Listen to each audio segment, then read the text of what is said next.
안녕하십니까. 한 달 만에 주일 말씀을 하는 것 같습니다. 중간에 수양회도 있었고요. 뭐 이런저런 행사들이 있다 보니까 거의 한 3주, 4주 만에 이렇게 앞에 서게 되는 것 같습니다. 9월 달이 되었습니다. 9월 1일이고요.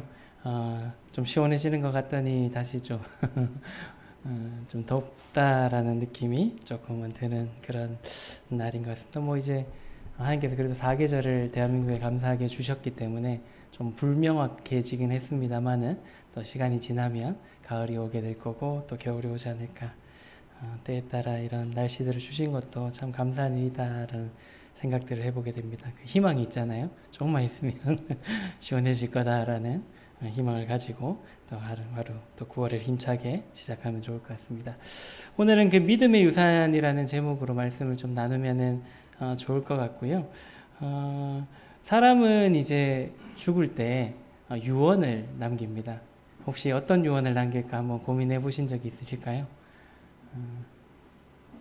저희 어머니는 저한테 미리 하신 유언 중에 한 게 아직 다 한 건 아니고 한 개만 하셨습니다. 혹시나 내가 아프면 이렇게 도저히 치료가 안 될 상황이 됐을 때 내가 의식이 없거나 하면 굳이 이렇게 그 호흡기를 해서 생명을 연명하게 하지 말라라는 얘기를 하셨는데 뭐 하여튼 뭐 그거는 이제 그냥 그런 것들이 걱정돼서 하시는 거고 혹시 뭐 이런 내가 죽기 전에 꼭 자식들에게나 아니면 지인들에게 아니면 누군가에게 꼭 하고 싶은 말씀을 생각해 보신 적이 있으신가요? 저는 아직은 없습니다. 근데 이제 나이가 들어가면서 한 번쯤은 잠자리에 누워서 생각을 해볼 만한 내용이 아닌가라는 생각들이 들어서 그런 부분들을 좀 살펴보면 좋을 것 같고요. 어쨌든 사람은 태어나면은 성경의 말씀대로 반드시 가야 될 길이 있습니다. 그 길이 바로 죽음이고 죽음 후에 이후에 또 세상을 우리가 맞이를 해야 합니다. 우리가 잘 아는 것처럼 마지막 그 순간에 하는 말이 이제 유언이라고 우리가 보통 얘기를 하고요. 먼저는 우리가 유명인들이 어떤 유언을 했는지 같이 한번 살펴보면 좋을 것 같고 이 사람 누군지 아시나요? 오드리 헵번. 좀 연배가 있으신 분들은 잘 아실 거고 조금 젊으신 분들은 근데 뭐 제 연배까지만 해도 다 알만한 배우라서요. 굉장히 유명한 배우입니다. 우리나라에서도 이제 로마의 휴일이나 이런 영화들을 통해서 많이 알려진 배우고요. 이분은 이제 1993년도에 생을 마감을 했습니다. 근데 이분이 이제 굉장히 어떻게 보면 화려한 그런 영화 배우의 삶을 살았지만은 죽기 이제 1년 전까지도 소말리아에서 봉사활동을 하다가 그렇게 생을 마감할 정도로 굉장히 이렇게 남을 돕고 또 이렇게 그런 아프리카 지역의 그런 곳에 가서 이제 봉사하면서 그 여생을 이제 마무리했던 그런 배우로 이렇게 유명합니다. 이분이 이제 이렇게 자식들에게 얘기를 했다라고 합니다. 처음에 이제 구절을 보고는 좀 그런데라고 생각했는데 뒤에 내용들 찬찬히 들어보시면 좀 감동이 되는 내용들이 있는데요. 사랑스러운 눈을 갖고 싶으면 사람들에게서 좋은 점을 보아라. 날씬한 몸매를 갖고 싶으면 너의 음식을 배고픈 사람들과 나누어라. 아름다운 머리카락을 갖고 싶으면 하루에 한 번 어린아이가 손가락으로 너의 머리를 쓰다듬게 하라. 아름다운 자세를 갖고 싶으면 결코 너 혼자 걷고 있지 않음을 명심하라. 한 손은 너 자신을 돕는 손이고 다른 한 손은 다른 사람을 돕는 손이다. 라고 이제 자식들에게 이 말을 남겼다라고 합니다. 이 말은 이제 오드리 헵번이 이렇게 직접적으로 생각해내서 했던 말은 아니고요. 그분이 이제 생전에 좋아했던 시인이었던 램 레벤슨이라는 시인이 이 내용을 이렇게 적었던 것들을 보고 감명받아서 자기의 마음에 새겨두었다가 자식들에게도 이렇게 얘기를 했다라고 합니다. 그래서 이제 이 시를 이제 자식들에게 알려주게 됐고 자식들도 그 엄마처럼 봉사활동하면서 이렇게 살았다라고 이렇게 기사를 통해서 봤습니다. 우리나라에도 왔던 걸로 알고 있고요. 여러 가지 어려운 일을 돕는 일에 이렇게 앞장서는 엄마였고, 그다음 자식들도 그렇게 되었다라고 들었습니다. 두 번째 소개시켜드릴 인물은 누군가요? 모르면 큰일 납니다. 안중근 의사입니다. 우리가 잘 아는 것처럼 이제 일제시대에 군인이었음과 동시에 이제 독립운동가로서 활동했던 우리나라에서 이제 잊지 못하는 그런 중요한 독립운동가 중에 한 명입니다. 1909년에 이제 10월 26일 날 하얼빈역에서 이토 히로부미를 이제 암살했죠. 총살을 하고 난 뒤에 이제 붙잡혀 가지고 관동 리순 감옥에서 이제 독립하는 것을 보지 못하고 1910년도에 이제 사형을 당해서 순국을 하게 되었습니다. 이분은 이제 이렇게 유언을 했다고 합니다. 여기 지금 적혀 있는 거는요. 나는 천국에 가서도 우리나라 독립을 위해 힘쓸 것이다. 너희들은 돌아가서 국민된 의무를 다하며 마음을 같이하고 힘을 합하여 큰 뜻을 이루도록 일러다오. 대한독립의 소리가 천국에 들려오면 나는 춤추며 만세를 부를 것이다. 얼마나 독립을 이렇게 열망을 했는지가 이 글에 잘 나타나 있습니다. 당시에 이제 제가 알기로는 많은 독립운동가들이 크리스찬들이 많이 있었고요. 그래서 그런 이제 믿음을 기반으로 이러한 자기의 목숨을 내놓고 나라를 위해서 일했던 분들이 많이 있습니다. 그 중에 한 명이 바로 안중근 의사이고요.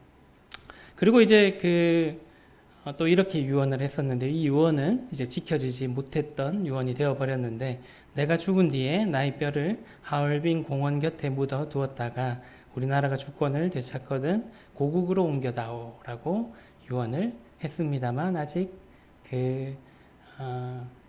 안중근의 묘만 지금 현재 비어 있습니다. 그래서 이 뼈를 찾지 못해서 고국으로 가져오지 못했습니다. 그 이유가 이제 보통은 아무리 사형수라 하더라도 가족이 가서 뼈를 주세요, 아니면 시체를 주십시오, 장사를 지내기 위해서 주십시오 하고 하면은 줘야 되는데, 이제 안중근의 이제 시체 같은 경우에 그것을 주게 되어서 이 안중근의 유언대로 하얼빈에 묻게 되면 하얼빈이 뭐가 되겠습니까? 독립운동의 성지가 되어버리기 때문에, 그래서 이제 일본 사람들이 그걸 시체도 안 줬을 뿐더러 그 시체를 어디에 묻었는지 알려주지 않아서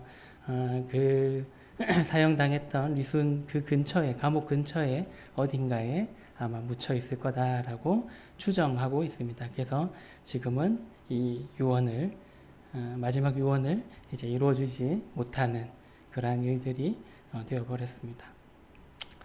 이 두 분의 이제 유언들을 살펴보았는데요. 이렇듯 생전의 바람들을 이제 죽기 전에 누군가에게 유언으로서 사람들은 남기고 있습니다. 여러분들은 어떤 유언을 하시겠습니까? 서두에도 말씀드렸습니다만 한번 생각해 볼 필요가 있지 않을까 라는 생각들을 해보게 됩니다. 우리는 어떤 유언을 해야 할까 라는 부분에서 다윗 왕의 유언을 한번 같이 살펴보면서 우리가 어떤 인생을 살아야 되고 또 죽기 전에 어떠한 유언을 해야 될지에 대해서 함께 살펴보면 좋을 것 같습니다. 오늘 본문의 말씀은 열왕기상입니다. 상 2장의 말씀입니다. 2장 1절에서 4절까지 제가 먼저 한번 읽어 드리도록 하겠습니다. 다윗 왕의 마지막 유언입니다. 다윗이 죽을 날이 임박함에 그의 아들 솔로몬에게 명령하여 이르되 내가 이제 세상 모든 사람이 가는 길로 가게 되었노니 너는 힘써 대장부가 되고 내 하나님 여호와의 명령을 지켜 그 길로 행하여 그 법률과 계명과 율례와 증거를 모세의 율법에 기록된 대로 지키라. 그리하면 내가 무엇을 하든지 어디로 가든지 형통할지라. 여호와께서 내 일에 대하여 말씀하시기를 만일 내 자손들이 그들의 길을 삼가 마음을 다하고 성품을 다하여 진실이 내 앞에서 행하면 이스라엘 왕 위에 오를 사람이 내게서 끊어지지 아니하리라 하신 말씀을 확실히 이루게 하시리라 라고 이제 유언을 했습니다. 물론 이 뒤에도 쭉 유언들이 나옵니다. 누구한테는 어떻게 하고 생전에 누가 나한테 이렇게 했기 때문에 너는 그걸 잊지 말아야 되고 이런 유언들 개인적인 유언들도 합니다만은 어쨌든 이제 더 중요한 그 앞서의 유언을 먼저 1절에서 4절까지 이제 살펴볼 수가 있습니다. 다윗은 이제 죽을 날이 임박했다라고 이제 1절에 기록을 하고 있습니다. 누구나 한 번쯤은 가야 될 그 길을 다윗 왕도 이제 가게 되었던 것입니다. 그래서 이제 그 다음 왕으로 이제 내정되어 있었던 솔로몬에게 그 아들 솔로몬에게 했던 유언이 이 열왕기상 2장에 나오는 내용들입니다. 방금 읽었던 다윗의 유언을 요약하면 어떻게 요약할 수 있을까요?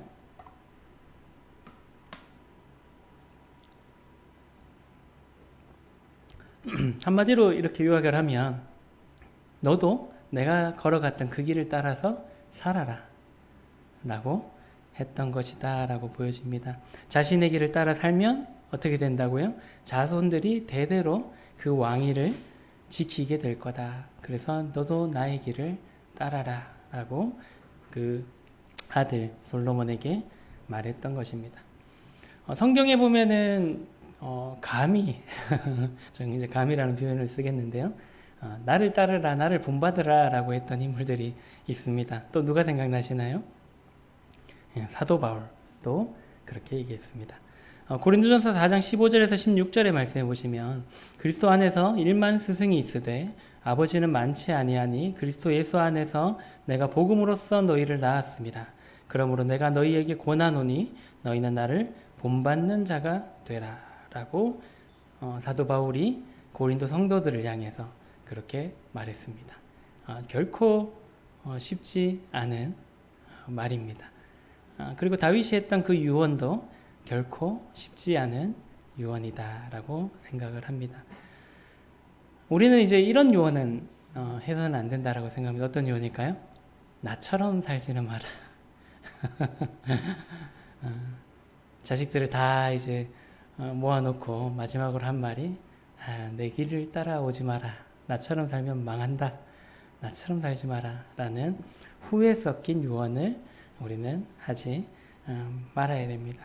이 다윗과 같이 이 사도 바울과 같이 나의 길을 따라라 라고 감히 유언할 수 있는 우리가 되면은 좋겠다라는 생각들을 해보게 되고요.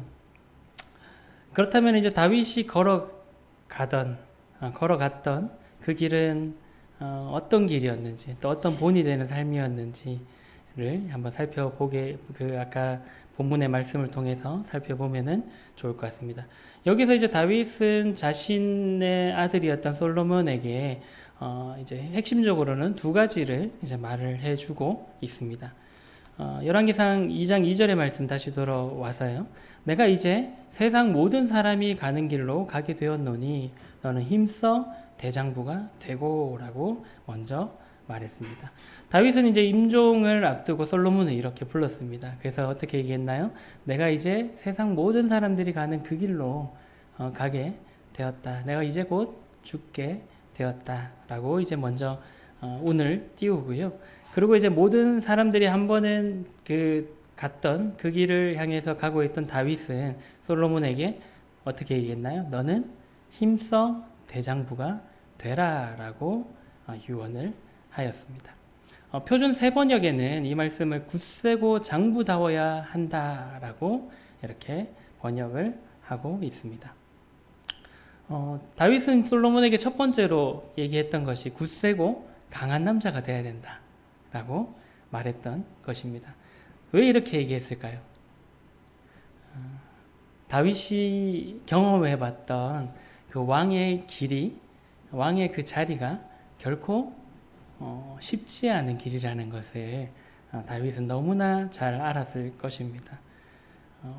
엄청 본인이 순환도 많이 당하고 고난도 당하고 물론 좋은 일도 있었고 기쁜 일도 많이 있었습니다만은 그 자리가 상상을 초월하는 무거운 짐을 지는 자리임을 알았기 때문에 그 아들에게 먼저 너는 굳세고 대장부가 돼야 된다.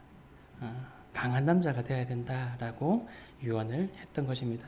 당시 이제 솔로몬이 왕이 되었던 나이가 20대 정도 밖에 되지 않았기 때문에 굉장히 어린 나이였기 때문에 산전수전을 다 겪었던 다윗의 눈에는 이 솔로몬이 참 어린아이 같이 보였겠죠. 지금도 이제 저희 어머니 눈에는 제가 40대가 되었습니다. 여전히 막내 아들 같은 눈으로 보실 거고, 이제 준석이 제님도 이숙자님 눈에는 아직도 어린 아이처럼 이렇게 보일지도 모르겠습니다. 이때 당시 이제 죽음을 앞뒀던 다윗의 눈에는 그 아들 솔로몬이 참 연약해 보이고, 많은 경험을 해본 적이 없었고 또 전쟁도 직접 겪어보지 못했기 때문에 그가 이제 앞으로 이 나라를 이끌어갈 때 얼마나 힘들고 고생스러울까라는 것을 보면서 아마 한편으로는 안쓰러운 마음이 있었을 거다라는 생각들이 들고요. 그렇기 때문에 이제 방금 했던 말처럼 대장부, 이제 강한 남자가 되지 못하면 이 왕의 일을 하기에 참 힘들 것이기 때문에 그러한 굳세고 이제 강한 그런 남자가 될 것을 유언했던 것입니다. 다윗이 유언했던 그 대장부의 모습이 이 강한 남자의 모습이 바로 자신이 살았었던 그러한 모습이었던 것입니다. 요즘에 이런 말을 많이 합니다. 유리멘탈 이런 말 들어보셨나요?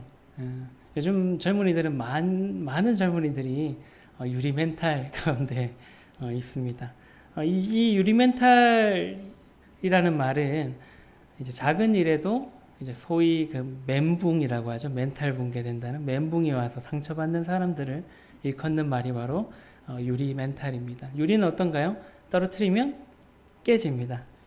그리고 이제 외부의 작은 충격만 받아도 쉽게 이제 파손되고 깨지는 성질을 가지고 있습니다. 그래서 요즘에 많은 젊은이들이 이러한 누가 말 한마디에서 하면 쉽게 소위 말해 이제 삐쳐서 말도 안 하고 쳐다도 안 보는 그러한 이제 멘탈을 가진 사람들이 많이 있습니다. 그래서 이제 이런 멘탈을 향해서 우리나라에서는 또 이렇게도 얘기합니다. 쿠쿠다스 멘탈.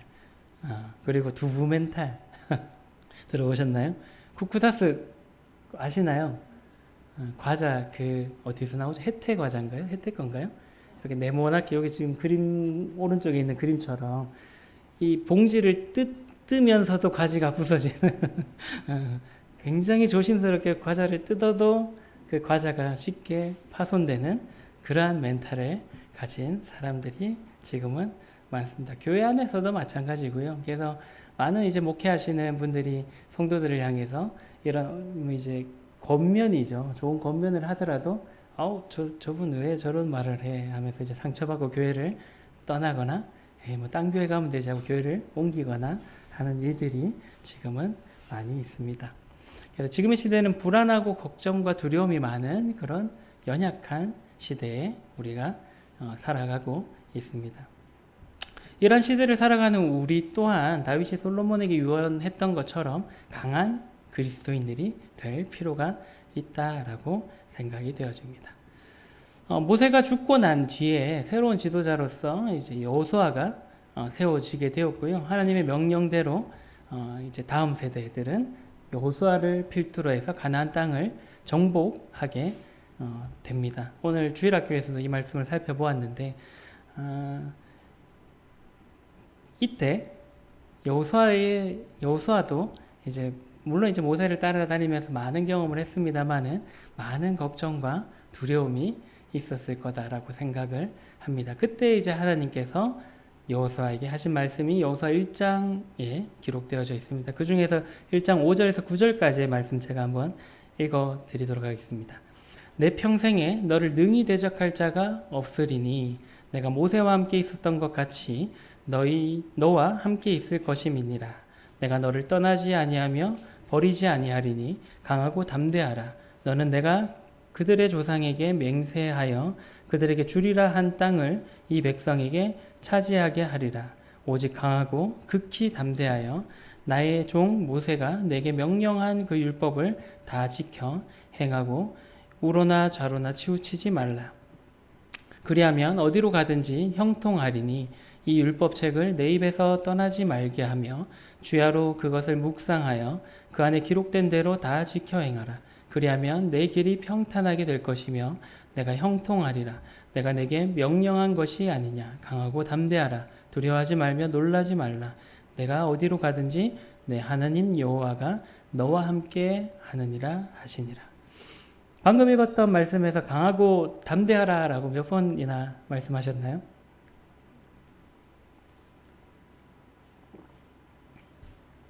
몇 번일까요? 선물 좀 드릴까요? 총 3번 말씀하셨습니다. 그리고 중간에 두 번째 얘기하실 때는 오직 강하고 극히 담대하며 라고 하여라고 얘기를 하셨고요. 하나님의 말씀과 다윗의 유언이 좀 이렇게 닮아 있지 않나요? 그래서 하나님께서는 새로운 지도자 여호수아에게 다윗이 솔로몬에게 말했던 것처럼 강하고 담대하라 라고 말씀하고 있습니다. 우리가 이제 강하고 담대할 수 있는 이유는 무엇인가요? 바로 하나님께서 함께 하시기 때문입니다. 다윗이 강하고 담대할 수 있었던 이유도 동일한데요. 바로 하나님께서 함께 하시기 때문에 가능한 일이었던 것입니다. 그래서 하나님께서 함께 하셨기 때문에 이 다윗도 그리고 다른 사람들도 강하고 담대할 수 있는 것입니다. 시편 18편에 이러한 이제 다윗의 모습을 잘 묘사하고 있는데요. 18편 29절에 보시면 이렇게 기록되어져 있습니다. 내가 주를 의뢰하고 적군을 향해 달리며 내 하나님을 의지하고 담을 뛰어넘나이다. 시편에는 이제 각 시 앞에 이렇게 그 상황과 배경에 대해서 적혀 있는 시들이 있습니다. 그 시편 18편에는 이렇게 적혀 있거든요. 그 위에 보시면 여호와께서 다윗을 그 모든 원수들의 손에서와 사울의 손에서 건져 주신 날에 다윗이 이 노래의 말로 여호와께 아뢰어 이르되라고 적혀 있습니다. 그래서 다윗이 목숨을 잃을 위기 가운데서 그 위기를 극복하고 또 그 위기 가운데서 담대할 수 있었던 이유는 바로 29절에 나오는 것처럼 하나님을 의지하고 믿고 나아갔기 때문임을 이제 말해주고 있습니다. 하나님을 의뢰할 때 적군을 향해서 달려갈 수도 있고요.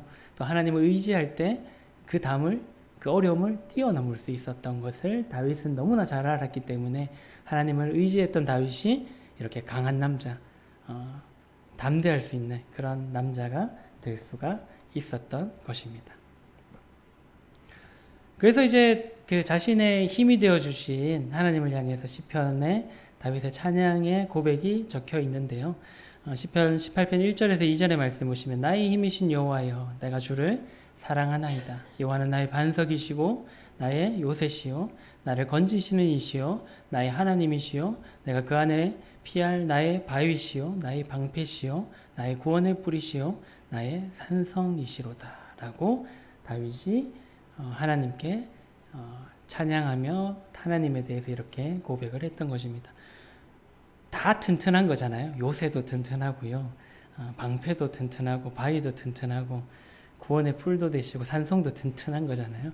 그래서 하나님과 함께하면 결코 두려울 것이 없고 내가 힘들 이유가 없다라는 것을 다윗은 알았고 그런 것들을 경험함으로써 또 이제 체득하게 되었고 그래서 다윗은 그 모든 어려움들을 극복하고 났을 때 하나님 때문에 이 모든 것들이 이루어졌구나라는 것을 알았기 때문에 나의 힘이신 여호와여 내가 주를 사랑한다라고 이제 고백을 할 수 있었던 것입니다.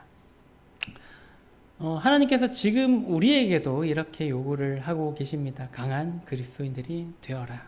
왜냐하면 하나님께서 우리에게 맡기신 일이 솔로몬이 왕이 되었을 때 해야 될 일만큼 중요하고 어려운 일이기 때문에 우리에게 이 시대를 살아가는 우리에게 강하고 담대하라라고 말씀하고 계신 것입니다. 우리가 맡은 일은 무엇인가요? 어떻게 보면 솔로몬의 그 일보다도 더 어려운 일이라고 생각합니다. 어떤 일인가요? 세상을 변화시켜야 되는, 세상을 바꾸어야 되는, 이 죄악된 세상 가운데서 사랑을 외쳐야 되는 그러한 일이 우리에게 맡겨져 있습니다. 우리는 이 시대의 사명을 잘 감당하기 위해서 하나님을 의지하고 또 강하고 담대할 필요가 있는 것입니다. 이 모든 것이 가능한 것은 하나님을 의지하고 하나님을 신뢰할 때 가능할 수 있는 것입니다. 그리고 이제 두 번째로는 다윗은 삶의 기준을 놓치지 않는 그런 삶을 살 것에 대해서 솔로몬에게 유언을 합니다. 솔로몬이 이 유언을 잘 지키다가 나중에는 이제 말년에는 잘 지키지 못해서 어려움을 당하게 되긴 합니다만은 어쨌든 다윗의 유언 열왕기상 2장 3절의 말씀 한번 다시 읽어보도록 하겠습니다. 내 하나님 여호와의 명령을 지켜 그 길로 행하여 그 법률과 계명과 율례와 증거를 모세의 율법에 기록된 대로 지키라. 그리하면 내가 무엇을 하든지 어디로 가든지 형통할지라. 다윗은 굉장히 정신없는 삶, 어려운 삶을 살았지만은 흔들리지 않는 모습을 성경을 통해서 우리가 볼 수가 있습니다. 이 어려움을 이길 수 있었던 힘은 삶의 기준이 그 다윗에게 분명했기 때문에 가능했다라고 생각을 해보게 됩니다. 그의 삶의 기준은 무엇이었나요? 바로 하나님의 말씀이었습니다. 그리고 하나님을 그 삶의 중심에 두는 것이 바로 다윗이 평생을 가지고 있었던 그런 자신의 삶의 기준이었던 것입니다. 그것을 잘 나타내주는 말씀이 시편 1편인데요. 1편 말씀 한번 보면요. 3절에서 4절 말씀 읽어드리겠습니다. 그는 시냇가에 심은 나무가 철을 따라 열매를 맺으며 그 잎사귀가 마르지 아니함 같으니 그가 하는 모든 일이 다 형통하리로다. 악인들은 그렇지 아니하며 오직 바람에 나는 겨와 같도다. 시편 1편의 기자는 하나님을 믿지 않는 인생은 바람에 나는 겨와 같다라고 표현을 하고 있습니다. 바람에 나는 겨는 어떤가요? 다 흩어져 버리고 다 날아가 버리고 다 없어져 버리게 됩니다. 하지만 하나님을 믿고 의지하는 자는 어떤다라고 표현하고 있습니까? 시냇가에 심은 나무다라고 시편 기자는 말해주고 있습니다. 시냇가에 심은 나무는 어떤가요? 시냇가에 심은 나무를 보셨나요? 이스라엘은 이런 게 잘 없다라고 합니다. 시냇가에 심은 나무. 우리나라는 시냇가에 심은 나무들이 많습니다. 그죠? 복받은 나라라고 생각을 해보게 됩니다. 시냇가에 심은 나무는 풍요롭습니다. 그죠? 물도 얼마든지 섭취할 수 있고 비가 안 와도 그 시냇가에서 물을 땡겨서 마르지 않을 수 있게 되고요. 그리고 이제 옆에 이제 풀들도 많이 있어서 영양분을 여러 가지 방법으로 또 공급받을 수 있기 때문에 굉장히 부족함 없이 양분을 공급받는 그런 안전한 상태가 바로 시냇가에 심은 나무다라고 생각을 해보게 됩니다. 하나님의 말씀 가운데 하나님을 믿고 의지하는 사람이 바로 이런 시냇가에 심은 나무와 같은 사람이다라고 시편의 기자는 표현해주고 있는 것입니다. 어떠한 상황 속에서도 요동하지 않고 살 수 있는 그런 삶을 사는 사람이 될 수 있는 것입니다. 우리가 우리의 자녀에게 보여주어야 할 강하고 담대함이 바로 이러한 것이다라고 생각을 합니다. 혼란한 세상 속에서 올바른 삶의 기준을 가지고 사는 것을 우리가 우리의 자녀들에게 보여줘야 된다라고 생각되어집니다. 하나님께서 우리의 삶의 중심이 될 때 우리의 삶이 요동치지 않고 있음을 우리가 자녀들에게 보여줄 필요가 있다라고 생각을 해보게 됩니다. 우리가 모두가 그러한 삶을 살아내면은 좋겠다라는 생각들이 듭니다. 찬양 한 곡 듣고 말씀을 좀 마무리하면 좋을 것 같습니다. 나온 지 얼마 안 된 찬양이긴 한데요. 내 마음의 눈을 밝히소서라는 제목의 찬양인데 함께 들어보도록 하겠습니다.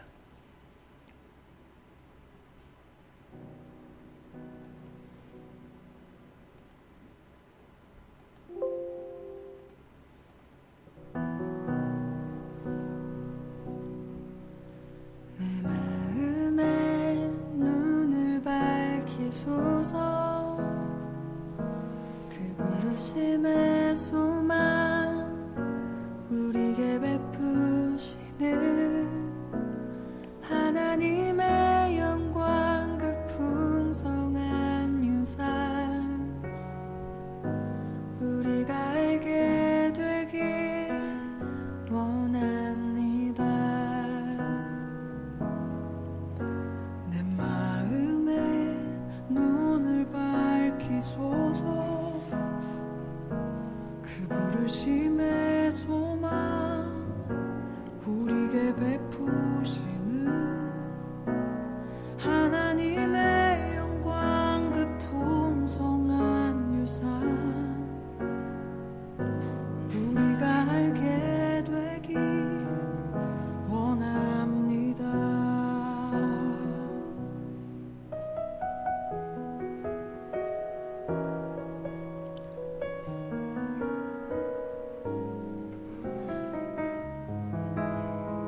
소망 되신 하나님의 아들 모든 이름 위에 뛰어나신 예수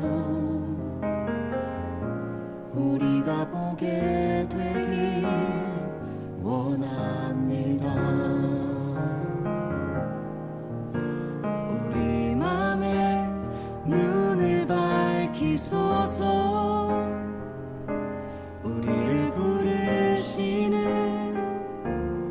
아버지의 기쁨 감이 없는 주님의 크신 사랑 온전히 알게 되길 원합니다.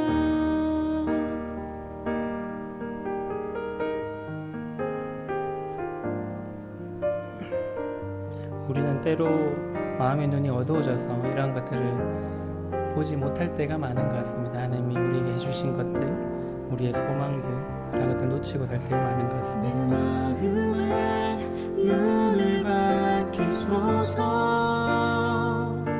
태초부터 우리를 택하여 부르신 그 사랑으로 거룩하고 온전하게 우리를 이끄시길 원합니다. 내 마음에 눈을 밝히소서 그 부르심의 소망 우리에게 베푸시는 하나님의 영광 그 풍성한 유산 우리가 알게 되길 원합니다. 하나님의 영광 그 풍성한 유산 우리가 알게 되길 원합니다. 우리가 알게 되길 원합니다. 내 영혼이 알기를 원합니다.